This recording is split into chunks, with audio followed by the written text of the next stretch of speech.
Welcome to Pulse on Impact, a GRESB series that spotlights how asset impact's forward-looking climate data turns disclosure into decisions. Each episode, our experts and partners unpack new regulations, market shifts, and product updates to drive real-world decarbonisation. Hello and welcome to Pulse on Impact. My name is Alex Clark. I'm Research Director at Asset Impact. And I'm joined today by Vincent Boucher, Scientific Portfolios Director of ESG and Climate Research. Today, we'll be discussing a paper that we've written together called Evaluating the Consistency of Companies' Decarbonisation Targets in Critical Sectors, which was published late last year. I'd like to hand over to Vincent. If you could just walk us through what this paper is and what it tells us, and then we can dive into some of the details. The paper we've written together is centered on the concept of ambition credibility gap. We've defined this concept as the gap between three things. First, what climate scenarios say is required in terms of emission reductions among the critical climate sectors. Second, what companies commit in their targets, what they say they're going to do. And third, what we actually observe in both historical emissions and in capital expenditure plans. And so to quantify this gap, we focused on the 20 largest producers in 8 critical climate sectors. And for each company, we've collected data, decarbonisation targets, observed historical emissions, and projected emissions derived from current capital expenditures. So I would say on the main results, what we observe is that targets typically assume a sharp acceleration in decarbonization, and they are usually quite close, not always, but quite close from what net zero scenarios require. However, when we look at historical data, we find much slower progress, and in many sectors, emissions are still increasing. Capital expenditure-based projections, which reflects concrete and current investment decisions, are slightly more optimistic than the past trends, but they remain, for most of the sectors, far less ambitious than what targets assume and clearly insufficient to close the gap with what scenario requires. Great, thank you. One of the things that the analysis in the paper shows is that many companies seem to be aligned with net zero pathways on emissions intensity, so the amount of emissions per unit of stuff produced, but not on absolute emissions. So why is this distinction so important? And how can it change the way that progress by companies is interpreted? I think this distinction is critical and it's often misunderstood. So emission intensity measures emissions per unit of output. And in our case, we've used different physical output for each sector. For example, emissions per ton of cement, which are very different from monetary output and probably better represent the technological issues at stake in the sectors. On the other side, absolute emissions measure the total climate impact of these companies. So the main thing to understand is you can reduce intensity and still increase absolute emission if your production grows. And that's exactly what we observe in some sectors, such as the cement or the oil and gas industry. Firms have managed in sectors to decrease their physical intensity thanks to efficiency improvements, such as better processes, cleaner energy, or any incremental technology gains. But at the same time, we observe that productions keep expanding. And when you combine the two, total emissions of these sectors often stay flat or even rise for some sectors. We decided to compare corporate targets with other ways of looking into how a company might perform in terms of emissions in future. So first of all, targets are contingent on a number of things. They're not set in stone. They're contingent on how serious a company is about delivering them, the ability of that company to deliver, and also elements of their delivery strategy that actually lie completely outside their control, which can include things like regulation, geoeconomic changes, geopolitical changes, and so on. So as things in the real world change, companies' targets should be expected to be revised. But one of the outcomes or one of the results that's highlighted in the paper is that unless you have a view into the underlying emission structure and actual capital expenditure plans of a given company, it's actually very hard to understand or to judge what might prompt companies to revise their targets, whether it's upwards or downwards, and whether they'll be achieved, of course. And as you just mentioned, targets also need to be considered relative to a kind of consistent external benchmark. So if, for example, Shell, large oil and gas producer, says it will reduce its Scope 1 emissions intensity by 45%, that sounds quite impressive. But if it's going to double its production in the same period, we can't exactly say progress has been made. But perhaps the most important element of this whole question is whether those targets will be met at all. And at the moment, taking companies at their word without digging into the details remains quite a widespread practice across large swathes of the financial industry and also the ESG data and ratings industry. And it's first and foremost, you could argue, a data challenge, because companies aren't generally required to disclose detailed transition plans. And even when they do, they are static, annual exercises at best that can only really provide investors with a lagged snapshot of a company's strategic thinking. And for a lender or investor, particularly a lender who's rolling over debt to a company on a fairly regular basis, this is a big issue. When regulation is tightening in some sectors, stranded asset risks are a major concern for companies that are just not ready to transition. Domestic and cross-border competition in these sectors is intensifying, and there's no recourse to an independent check on the credibility of an emissions target. Now, this is why Asset Impact put together the data set that we did, which is one of the ones used in this paper, because it provides this bottom-up, forward-looking view of companies' emissions in high-impact sectors that drive activity in the real economy, particularly underlying activity. I think you're completely right to emphasize this data issue and how investors might use it. I think it's also data you could really use in terms of corporate engagement, either as shareholder or if you on the debt side, you will need this kind of information if you want to have some efficient conversations with the management. And that's where understanding the capital expenditures, current capital expenditure plans is critical, just to emphasize the right technologies and discuss with these companies. So with that, I'd really love to dive into some of the sector level results with you, Vincent, because you've already been through the global findings, but when we look at some of the differences across the 8 sectors covered in this paper, we have some really very interesting sources of divergence and difference. Could you please just walk us through some of the key sector level results that we observed? What we observe is that the contrast is quite stark among the different sectors. For example, in steel, oil and gas, and even shipping, misalignment seems to be structural. Target exists, but capital expenditure is not moving in the same direction. In the oil and gas sectors, investment plans still imply rising absolute emissions when we look at the 20 highest producers. In steel and shipping, it's pretty similar. Capital allocation is far below what would be needed in terms of new technologies like switching to hydrogen, carbon capture, or zero carbon fuels. On the other side, for electricity and automobiles, the results look very different. Their targets historical trends, both intensity and absolute emissions are falling. And that's why these sectors show partial convergence with net zero pathways. But even in these sectors, dispersion remains large, and some firms are clearly ahead, while others lag badly.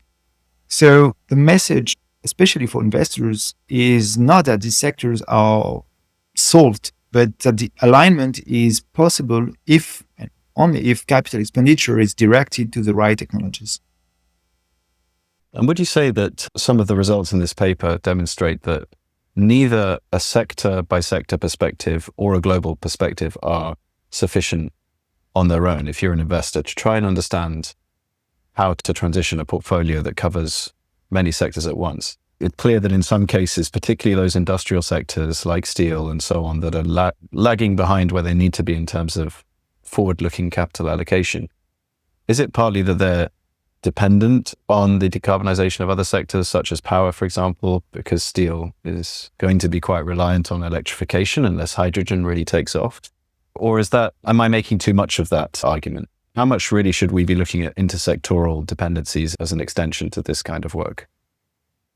Yeah, I think that's a very relevant question that directly touches the question of the relevant scope. In our case, we've made the choice to focus on specific scopes for each sector. So, for example, for electricity or cement or shipping airlines, we will only look at their direct emissions. So, to answer partly your question, on these sectors, we can say mostly that all the responsibility is related to at least the sector. Then we can discuss how much it's related only to some firms or not, but at least there is only the sector that is taken into account. For other sectors such as steel, aluminium, we usually consider scope 1 and 2 emissions. So we can consider that part of the decarbonization might be driven by the electricity sector. But one of the results we've seen also is that the electricity sector is probably one of the most aligned currently. So it seems to be hard to say that the steel sector is not aligned due to the electricity. And it seems to be more a structural sector and technology specific question. And especially as a steel producer, you cannot have a direct impact on the electricity intensity, but you can still have a huge impact on the efficiency of your plants and so on how much electricity you're going to use. So yeah, I would say that for sectors at least, it's hard to put the fault on other sectors. Then there is this question for oil and gas maybe, where we consider scope 3 emissions. But still what we observe is that even if we restrict the analysis to scope 1, we see misalignment of the sector.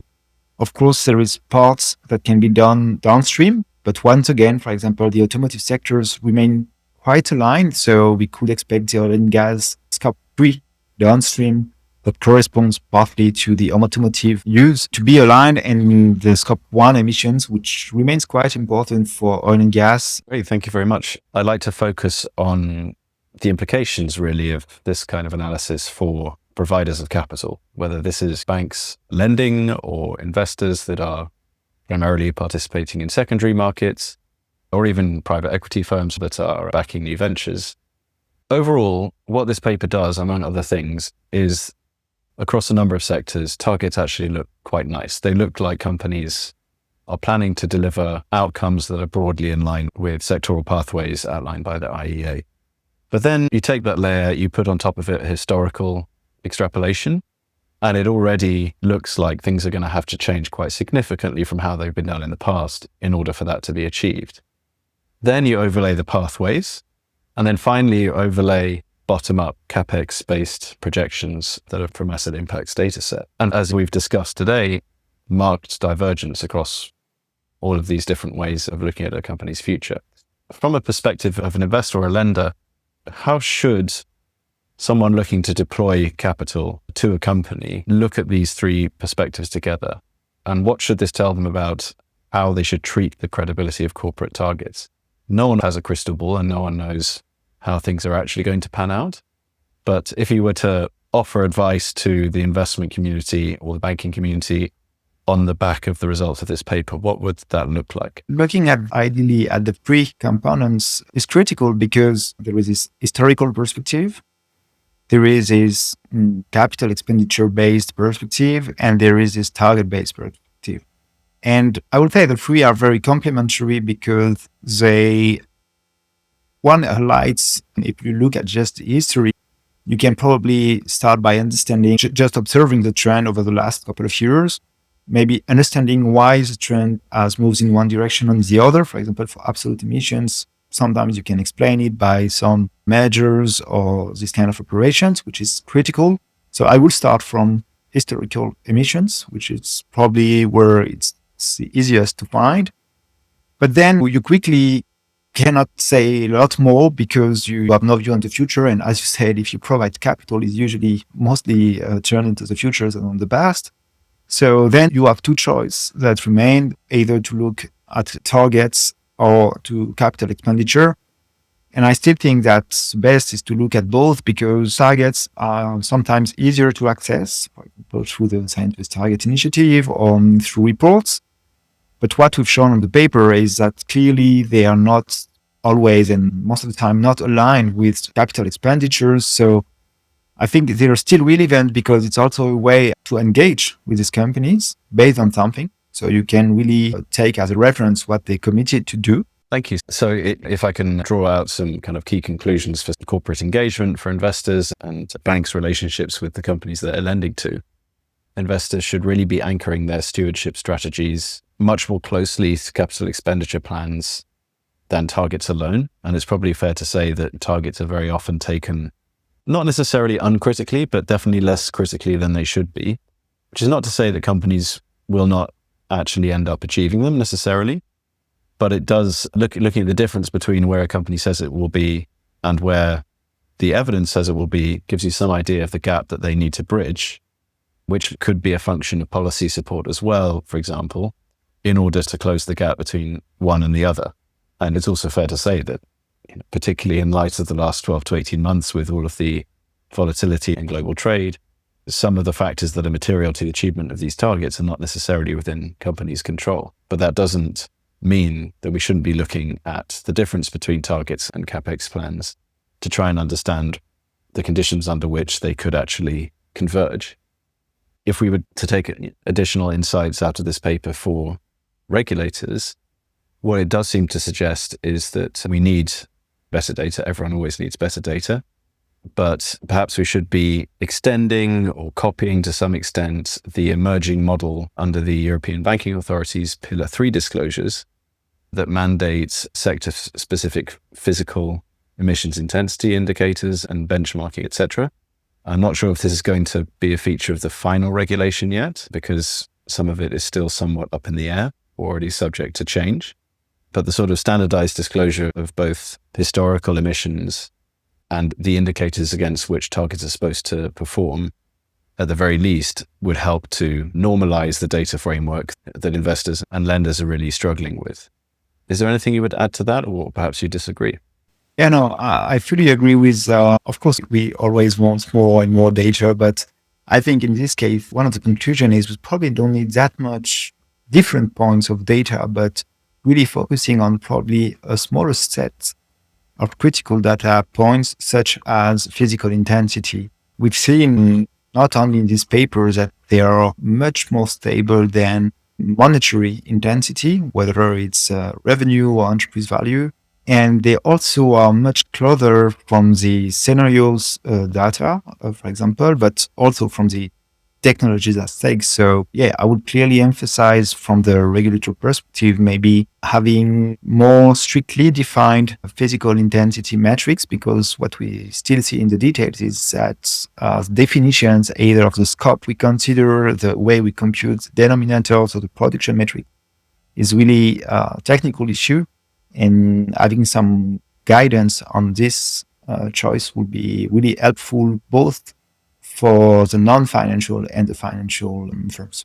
So just to bring together some of the themes that we've discussed today, the key results that emerge from this paper really emerge around four things. So number one is that although company targets tend to be quite consistent with independent scenarios, such as the IEA scenario we use in the paper, the absolute emissions trajectories very often fall short because they account for growth in production. The second is that if you look at the actual CapEx plans of companies in the data sample that we looked at, they're almost across the board less ambitious than company targets, which suggests that actual planned capital allocation in the future is not, based on where we are today, expected to deliver the reductions that are assumed within targets overall.